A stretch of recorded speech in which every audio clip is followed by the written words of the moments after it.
Hello students, welcome back to your channel Accounts Guru. और आपके class 12 business studies के अंदर आते हैं मैच द फॉलोइंग क्वेश्चन। और ये मैच द फॉलोइंग क्वेश्चन दिमाग का दही कर देते हैं, बिकॉज ऐसा परमुटेशन कॉम्बिनेशन देते हैं कि समझ नहीं आता ए किसका, बी किसका, सी किसका। तो चलिए कुछ करते हैं बहुत ही बेहतरीन। और ये सिर्फ ये नहीं कि मैच द फॉलोइंग में काम आएंगे, ये आपके एमसीक्यू, ये आपके 3 मार्क, 4 मार्क, 6 मार्क में भी हेल्प करने वाले। तो जल्दी से नोट डाउन करना सारे कॉन्सेप्ट। चलिए शुरू करते हैं पहले क्वेश्चन के साथ। कॉलम 1, कॉलम 2, और आपको मैच करना है प्रोडक्ट कॉन्सेप्ट के साथ कौन सा चलेगा तीनों में से, प्रोडक्शन कॉन्सेप्ट के साथ कौन सा, और मार्केटिंग के साथ कौन सा। तो बहुत ही बढ़िया क्वेश्चन। सैंपल पेपर में भी आपके सिमिलर ऐसा ही क्वेश्चन है, यानी मार्केटिंग के चैप्टर के बेस पे। तो सबसे पहले बताएंगे प्रोडक्ट कॉन्सेप्ट की क्या ऑप्शन होनी चाहिए, क्या production on a large scale, या enhancing quality of the product, या फिर कंज्यूमर सेटिस्फेक्शन। तो आप कहेंगे सर प्रोडक्ट कॉन्सेप्ट में हम किसकी बात करते हैं, प्रोडक्ट को बेहतर बनाने के लिए, उसकी क्वालिटी को इंप्रूव करने के लिए। तो 1 का आंसर होना चाहिए सेकंड। ठीक है। प्रोडक्शन कॉन्सेप्ट में क्या होती है फिलॉसफी, यहां फिलॉसफी होती है कि प्रोडक्शन लार्ज स्केल पे की जाए, इतना सस्ता हो कि वो इजीली अवेलेबल हो हर जगह पर और कम कीमत के ऊपर। तो यहां पे बी का होना चाहिए फर्स्ट। और मार्केटिंग कॉन्सेप्ट का customer satisfaction, yes, because marketing concept क्या कहता है, कोई भी प्रोडक्ट या सर्विस कस्टमर की नीड एंड वांट के हिसाब से डिजाइन कीजिए, बनाइए, ताकि उसमें कस्टमर हैप्पी हो। तो क्या आंसर होना चाहिए, सी का थर्ड। देखते हैं राइट आंसर। और राइट आंसर आपके सामने, ए का सेकेंड, यस, बी का फर्स्ट, एग्जैक्टली, एंड सी का थर्ड, यानी सेम टू सेम मैचिंग, बिल्कुल सही जवाब। देखते हैं नेक्स्ट क्वेश्चन। तो यहां पर मैच द टेक्निक्स, आपको टेक्निक्स मैच करनी है। यहां पे मार्केटिंग फिलॉसफीज हैं, सॉरी, यहां पे मार्केटिंग फिलॉसफीज। ओहो, क्वेश्चन तो हो चुका है 1, वापस आ गया। चलिए आगे चलते हैं। तो टेक्नोलॉजी आज थक चुकी है, बिकॉज इतने सारा यूज कर लिया ना इसको। सुबह से आपके लिए वीडियोस बना के देखिए, ये भी बेचारा थक गया और हम नहीं थके। देखो रात को टाइम क्या हो चुका है, कोई बात नहीं। देखते हैं match the techniques of scientific management column 1 with their objective. चलिए, तो मेथड स्टडी के साथ क्या लगेगा, मोशन स्टडी के साथ क्या लगेगा, और टाइम स्टडी के साथ क्या लगेगा, जल्दी से बताइए। Method study elimination of unnecessary movement, या determination of standard time for a well defined job, या फिर find out the one best method of doing.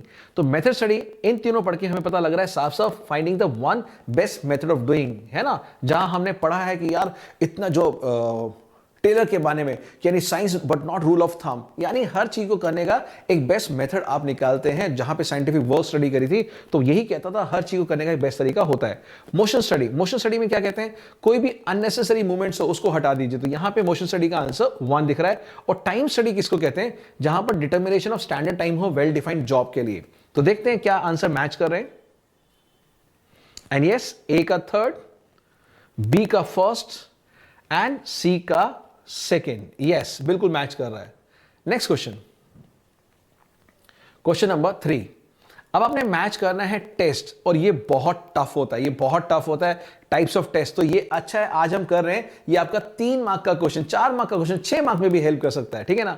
तो इंटेलिजेंस टेस्ट कौन सा होता है, एप्टीट्यूड टेस्ट कौन सा होता है, ट्रेड टेस्ट कौन सा होता है, बताइए। मैच कीजिए, मैं आपको दे रहा हूं 30 सेकेंड।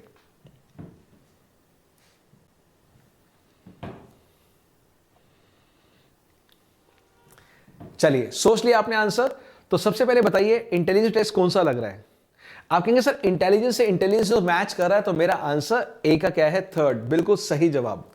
एप्टीट्यूड टेस्ट किसको बोलेंगे, आप एप्टीट्यूड टेस्ट करें, यानी आपके अंदर क्या जज्बा है, क्या पोटेंशियल है नई चीजों को सीखने का, वो होता है एप्टीट्यूड। कितना आप चाहते हैं कि आपको एक नई सिचुएशन में डाला जाए, क्या आप हैप्पी हैं या रोना स्टार्ट कर देते हैं। तो ये एप्टीट्यूड टेस्ट बताता है कि आप नई सिचुएशन के अंदर भी फिट बैठेंगे और नई स्किल सीखना चाहते हैं।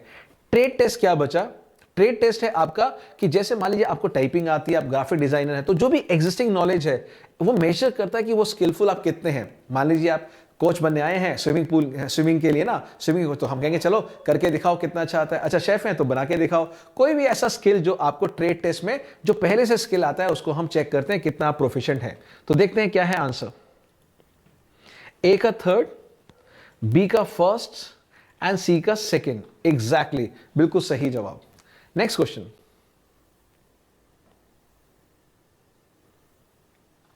बहुत बढ़िया क्वेश्चन। यानी पूरा का पूरा आप देखेंगे मोटिवेशन, लीडरशिप, डायरेक्टिंग, कंट्रोलिंग, पूरे ऑप्शन आ गए डायरेक्टिंग चैप्टर के। तो बताइए मोटिवेशन में क्या होता है?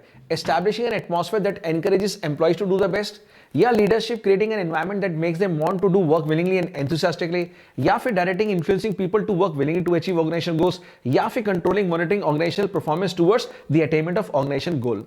30 सेकंड दीजिए और बताइए क्या है राइट आंसर।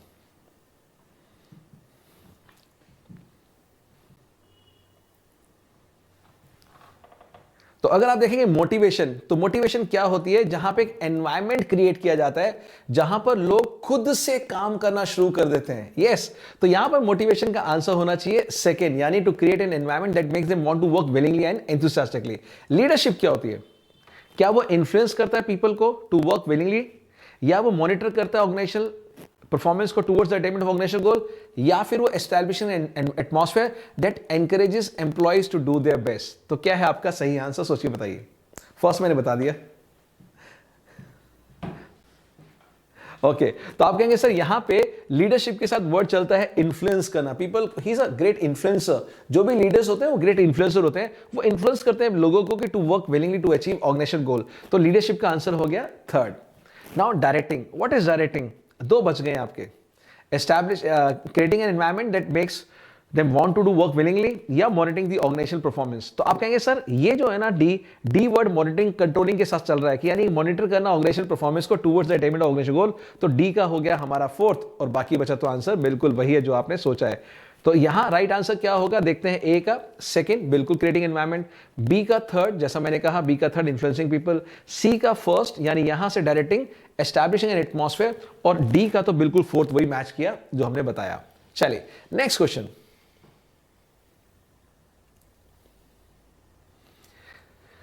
यहां आपने मैच करना है a place for everything and everything in its place. क्या होता है इनमें से? Employ turnover should be minimise to maintain the organisational efficiency. ये आपका केस बेस्ड क्वेश्चन को भी हेल्प करेगा सॉल्व करने के लिए। An organisation should have a chain of authority and communication which runs from top to bottom and should be followed by every manager and subordinate. The work should be divided into smaller task and each task must be perform by a specialist. और ये रहे आपके चार option, division of work, order, stability of personnel and scalar chain. तो सोचिए 30 second लीजिए और चारों ऑप्शन को टिक कीजिए। एग्जाम के अंदर यही माइंड लगाना है आपने।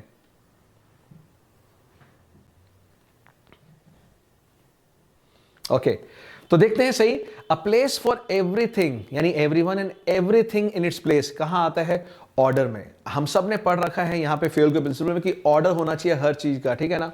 Then employ turnover should be minimised, यानी कम से कम लोगों को टर्नओवर मतलब निकालना। बहुत बहुत जल्दी अगर स्टाफ छोड़ के जा रहे हैं इसका मतलब वो ऑर्गेनाइजेशन अच्छी ऑर्गेनाइजेशन नहीं है। तो वो कहां से आता है? स्टेबिलिटी ऑफ पर्सनल से, कि वो स्टाफ स्टेबल रहे।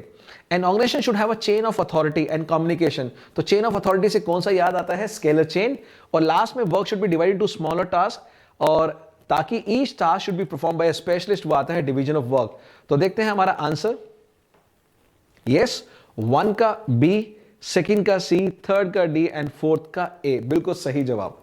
तो ये अगर आप करते हैं ना तो थोड़ा सा माइंड ट्विस्ट तो होता है, बट बहुत बेनिफिशियल है, यानी बहुत क्लैरिटी देता है ये आपको जो चैप्टर पढ़ के जा रहे हैं। और हाँ, आई होप आप सभी ने प्लेलिस्ट में 10-10 मिनट्स का पर chapter revision through memory map कर लिया होगा। नहीं तो प्लेलिस्ट में जाके देखिए, आपको 120 मिनट्स में पूरे 12 चैप्टर, रादर 100 मिनट्स के अंदर पूरे 12 चैप्टर मैंने रिवाइज कराए हैं विद मेमोरी मैप, तो वो जरूर देखना। चलिए नेक्स्ट है greater importance to attracting and persuading customers to buy the product. क्या होगा? Greater emphasis was placed on improving the production and distribution efficiency. Customer satisfaction become the focal point of all the decision making in the organization. The basic role of a firm is to identify need and fill it. And apart from the customer satisfaction, it pays attention to the social, ethical and ecological aspects of marketing. बहुत बढ़िया marketing का question और ये कर लेते हैं तो पूरा मार्केटिंग एक तरह से आपका रिवाइज हो रहा है। 30 सेकेंड सोचिए क्या है इसका answer.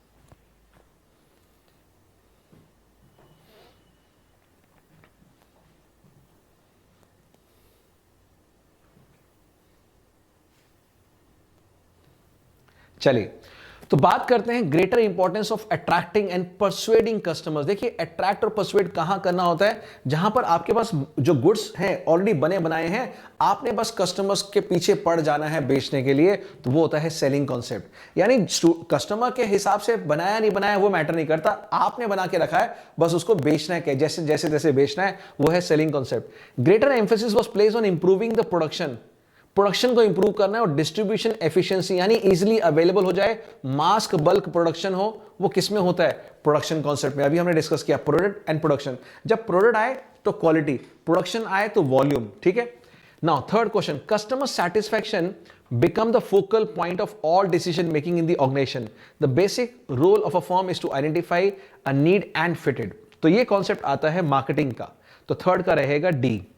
Apart from customer satisfaction it pays attention social ethical, तो जैसे ही सोशल वर्ड आ गया सोसाइटल मार्केटिंग कॉन्सेप्ट हो जाएगा। तो देखते हैं आंसर क्या है, राइट आंसर 1 का बी बिल्कुल सेलिंग, 2 का ए बिल्कुल प्रोडक्शन, थर्ड का डी बिल्कुल मार्केटिंग, फोर्थ का सी बिल्कुल सोसाइटल मार्केटिंग कॉन्सेप्ट। तो आपके सारे फिलॉसफीज यहां पे डिस्कस हो गए। चलिए नेक्स्ट देखते हैं। Business firms set up consumer grievance cell. Consumer organization take active part in creating awareness about consumer rights and reliefs. Quality certification mark used for agriculture products. Component of product mix that helps the consumer to exercise the right to information. Interesting question है ना, पढ़िए और देखिए क्या है right answer.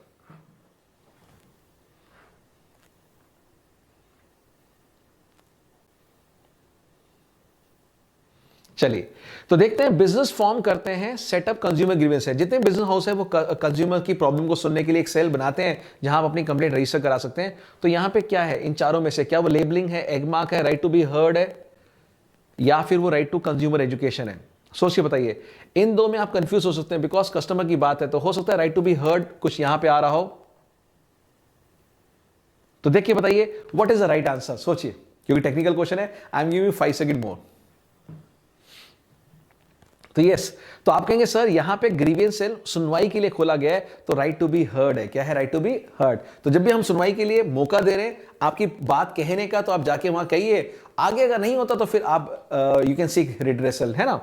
Next, consumer organisation take part active part creating awareness about consumer rights and reliefs. तो ये जो कंज्यूमर के लिए एक्टिवली कुछ प्रोग्राम्स ऑर्गेनाइज किए जा रहे हैं वो उनको कंज्यूमर एजुकेशन के लिए हैं। तो यहां पे सेकंड का D. Quality certification mark for agriculture product, ये तो हाईलाइट साफ साफ हो रहा है, बिल्कुल यूनिक है Agmark. And components of product mix that helps the consumer to exercise the right to information. और ये सारी इंफॉर्मेशन कहां लिखी होती है? लेबलिंग के अंदर। तो लेबलिंग के अंदर पूरी डिटेल, प्राइस, क्वांटिटी, कैसे यूज करना है, expiry date, everything is mention. तो ये आंसर आपके सामने है। तो ये मैच द फॉलोइंग वीडियो बहुत हेल्प करने वाला है आपको, मैं बता रहा हूं।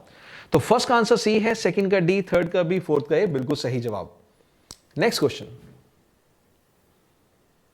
Question number 8, bank reducing interest rate on housing loan, an increase in the number of working women, alcohol beverages are prohibited to be advertised on TV, government has built up confidence among the firms to invest in big projects। 4 option match करने हैं, economic, political, legal, social. तो सारे dimensions आगे business environment के। तो मैं अगर देखूं ना, सबसे पहले इकोनॉमिक, तो मैंने आपको जो 10 मिनट्स रिवीजन वीडियो में सारा का सारा जो मेमोरी में बताया था उसमें कुछ वर्ड्स दिए थे, उसमें इंटरेस्ट रेट भी आया था, ठीक है ना। और यहां पे विमेन वर्किंग इंक्रीज हो रही है, तो यहां पे सोसाइटी के पॉइंट ऑफ व्यू से कहा गया है, वो भी बताया था। Alcohol are prohibited to be advertise, ये आ गया।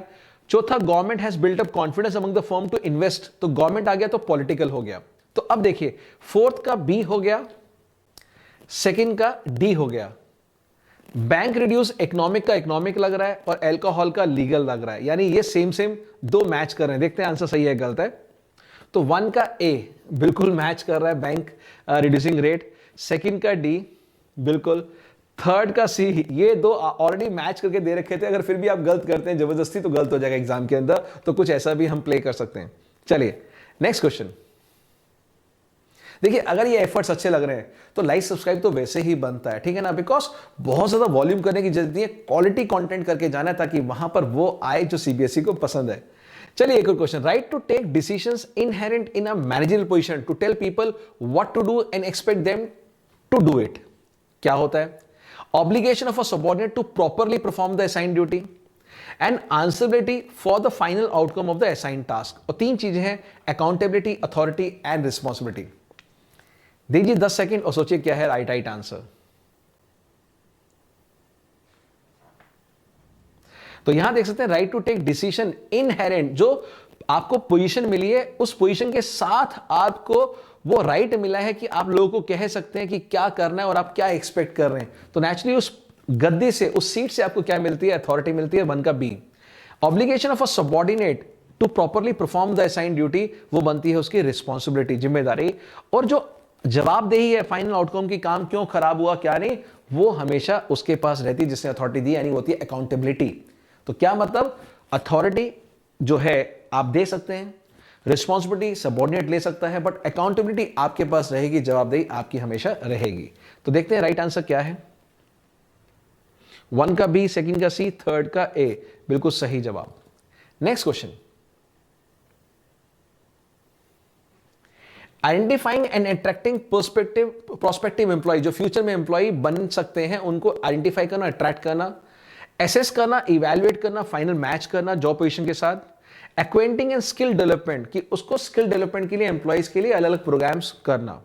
तो सबसे पहले आइडेंटिफाई, अट्रैक्ट करना प्रोस्पेक्टिव एम्प्लॉयज, ये पॉजिटिव होता है, नेगेटिव नहीं है, पॉजिटिव है.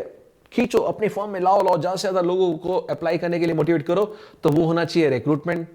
असेसमेंट करना, इवैल्यूएशन एंड फाइनल मैच, वो सिलेक्शन में जाके होता है जब हम फाइनल सेलेक्ट करते हैं. और कुछ डेवलपमेंट की बात आ जाए, वो होता है ट्रेनिंग के थ्रू. तो देखते हैं क्या ये मैच सही हुआ है. 1 का बी बिल्कुल सही, सेकंड का सी बिल्कुल सही, और थर्ड का ए, परफेक्ट मैच हुआ है. तो अगर आपके आंसर सही जा रहे हैं, इसका मतलब आपकी तैयारी बहुत अच्छी है. Next question. Trainee learns under the guidance of a master worker. Trainee learn on the equipment they will be using, but training is conducted away from the actual workflow. Trainee work in some factory or office to acquire practical knowledge and skill along with the regular studies. और ये है most confusing, ये बहुत सारे बच्चे confuse होते हैं. Internship क्या होती है, अप्रेंटिसशिप ट्रेनिंग क्या होती है, वेस्टिब्यूल क्या होती है. तो अगेन 10 सेकंड और सोचिए क्या है राइट आंसर.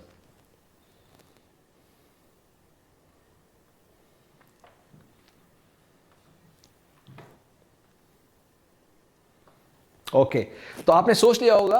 तो यहां पर जब भी कोई मास्टर वर्कर, यानी आपसे ऊपर कोई ट्रेंड आपको सिखा रहा है, उसके नीचे आप रह के सीख रहे हैं एज अ स्टूडेंट, वो होता है आपका अप्रेंटिसशिप ट्रेनिंग. याद रखिएगा, जब भी मास्टर आ जाए, मास्टर वर्कर के अंडर में रह के आप कुछ सीख रहे हैं, तो वो जैसे सीए के अंदर आर्टिकलशिप होती है, तो सीए के नीचे आप ट्रेनिंग के लिए जाते हैं, तो वो अप्रेंटिसशिप आप कर रहे हैं. ठीक है ना.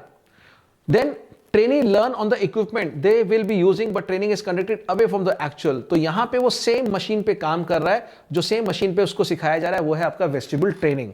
और third, trainee work in some factory और office to acquire practical knowledge and skill along with regular studies, तो वो है इंटर्नशिप. तो यहां भी कह सकते हैं, स्टडीज वाली बात आ गई तो सीए वाली बात यहां आ सकती है कि ये साथ साथ में आप इंटर्नशिप कर रहे हैं. या कई आप देखते हैं छुट्टियों में ना, जब 11-12 की छुट्टियां होती है, तो लोग किसी फर्म में 2 महीने 6 महीने के लिए इंटर्नशिप के लिए जाते हैं. तो आप पढ़ते पढ़ते जब स्टडीज के साथ आ जाए तो इंटर्नशिप है, जब मास्टर वर्कर के नीचे आ जाए तो अप्रेंटिसशिप. बस ये याद रखिएगा. ठीक है, कंफ्यूज मत होना कि आपने ये एग्जाम्पल ये लिया.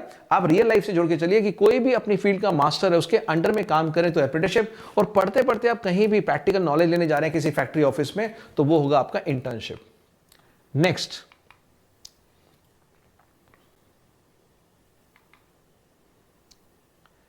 तो ये हमारे questions. Let us see. Yes, question number 12. Leaders gives his subordinates a high degree of independence to formulate their own objectives and ways to achieve them. Leader gives order and expect his subordinate to obey those orders. Leader develops action plan and makes decision in consultation with the subordinate. और यहां बात आती है तीनों authority की बात, यानी तीनों लीडरशिप स्टाइल की बात, अथॉरिटेरियन, डेमोक्रेटिक, लेजिस्लेटिव. तो आप एक एक वर्ड को देखेंगे कौन सा अथॉरिटेरियन में झलक आ रही है, कौन सा लेजिस्लेटिव है, कौन सा डेमोक्रेटिक. तो यहां पे आ रहा है हाई डिग्री ऑफ इंडिपेंडेंस, यानी बिल्कुल उनको छोड़ दिया, उन पे छोड़ दिया, करिए जो करना है, वो होता है लेजिस्लेटिव में. Leader give order and expect his subordinate to obey those order, वो बिल्कुल अथॉरिटी के साथ कह रहा है, वो है अथॉरिटेरियन. और तीसरा यहां पे वो डिसीजन में कंसल्टेशन कर रहा है, अपने सबऑर्डिनेट्स को कंसल्ट करके डिसीजन ले रहा है, तो वो होता है डेमोक्रेटिक. तो देखते हैं क्या हमारा ऑप्शन सही है. फर्स्ट का सी, बिल्कुल सही। Next question 13, electrical goods, food products, jewellery, agriculture products, क्या है इनके मार्क? इलेक्ट्रिकल गुड्स के लिए कौन सा रहेगा चारों में से? यस ISI मार्क, ये आना चाहिए। फूड प्रोडक्ट्स के लिए क्या रहेगा? ओके। ज्वेलरी के लिए क्या रहेगा? हॉलमार्क। एग्रीकल्चर के लिए क्या रहेगा? Egg mark. इसका मतलब फूड प्रोडक्ट का मैचिंग ऑलरेडी गिवन है, सेकंड का सेकंड, तो बिल्कुल राइट आंसर। फाइन। अब बढ़ते हैं लास्ट क्वेश्चन की तरफ। ये लास्ट क्वेश्चन है हमारा मैच द फॉलोइंग, यानी बहुत ही इंटरेस्टिंग वे से हमने सब कुछ कवर कर लिया। Financial planning, dividend decision, capital structure, working capital decision, इन चारों को मैच कीजिए इनके साथ। Again 10 second. तो फाइनेंशियल प्लानिंग क्या करते हैं? क्या वो मिक्स है between owners and borrowed fund, short term investment decision, ensures that enough funds are available at right time, how much of the profit to be distribute to shareholders and how much to be retain. तो देखिए financial planning तो बहुत broader level पे है, वो करती है C part, ensure करती है कि फंड्स हमेशा रहे और ज्यादा ऐसा भी फंड ना है जो आइडल पड़ा रहे, वेस्ट पड़ा रहे, ठीक है ना, अननेसेसरी। तो यहां पर ये है answer C. Dividend decision, dividend की बात करता है कितना प्रॉफिट्स हम डिस्ट्रीब्यूट करें और कितना उसको रिटेन कर लें। कैपिटल स्ट्रक्चर बताता है आपको कितना ओनर या बोरोड फंड्स का रेशियो मेंटेन करना है, और वर्किंग कैपिटल होता है शॉर्ट टर्म इन्वेस्टमेंट डिसीजन। तो ये चेक करते हैं क्या हमारे आंसर सही है, एंड यस बिल्कुल हमारे आंसर सही है। तो मैं आपको प्रॉमिस करता हूं कि अगर आपने ये सब कुछ कर लिया और हमारे 3 मॉक पेपर जो टेलीग्राम में है अलॉन्ग विद द सॉल्यूशन, क्योंकि अकाउंटेंसी में देखा था तीनों मॉक पेपर में से 80% पेपर आया था। इसी तरह से अगर आपने ये तीनों पेपर अभी तक नहीं करे तो जाइए टेलीग्राम चैनल पे, सारे सोशल मीडिया के लिंक इस वीडियो के नीचे डिस्क्रिप्शन बॉक्स में मिल जाएंगे आपको, और जाके बेनिफिट उठाइए और एग्जाम के अंदर 100 मार्क्स लेके आइए, ठीक है ना। तो मेरी तरफ से all the best wishes for your examination. Stay blessed, God bless you, और मिलते हैं जल्दी एक यूजफुल वीडियो में। Thank you all.